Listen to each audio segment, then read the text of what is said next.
La liberté. Un orateur dit alors : « Parle-nous de la liberté. » Il répondit : « Aux portes de la cité et dans vos foyers, je vous ai vu vous prosterner et adorer votre liberté.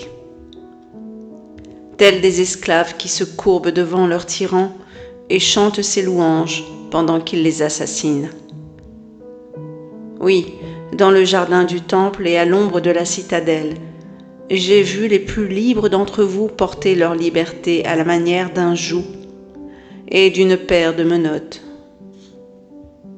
Et mon cœur a saigné, car vous ne pourrez être libre avant que le désir de liberté ne soit devenu pour vous une entrave, et que vous ayez cessé de parler de la liberté comme d'un but et d'un accomplissement.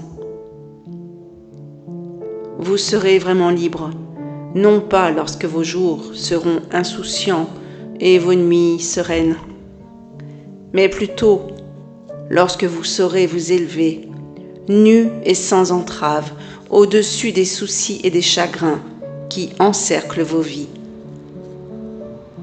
Et comment vous élever au-dessus de vos jours et de vos nuits, sans briser les chaînes qu'à l'aube de votre conscience vous avez nouées vous-même autour de votre midi?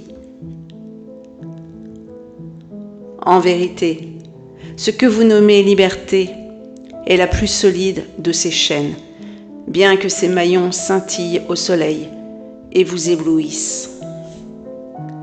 Pour accéder à la liberté, vous voudriez jeter des fragments de votre moi. Vous voulez abolir une loi injuste, mais vous l'avez écrite de votre propre main sur votre propre front. Vous ne pourriez l'effacer en brûlant vos recueils de lois, ni en lavant le front de vos juges, même si vous y versiez toute l'eau de la mer. Et si vous souhaitez détrôner un despote, assurez-vous d'abord de détruire le trône érigé en vous-même.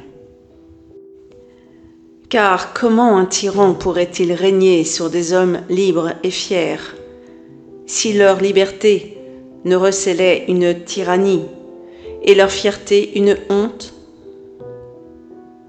Si vous souhaitez vous délivrer d'un souci, songez que vous l'avez choisi plus qu'il ne vous a été imposé.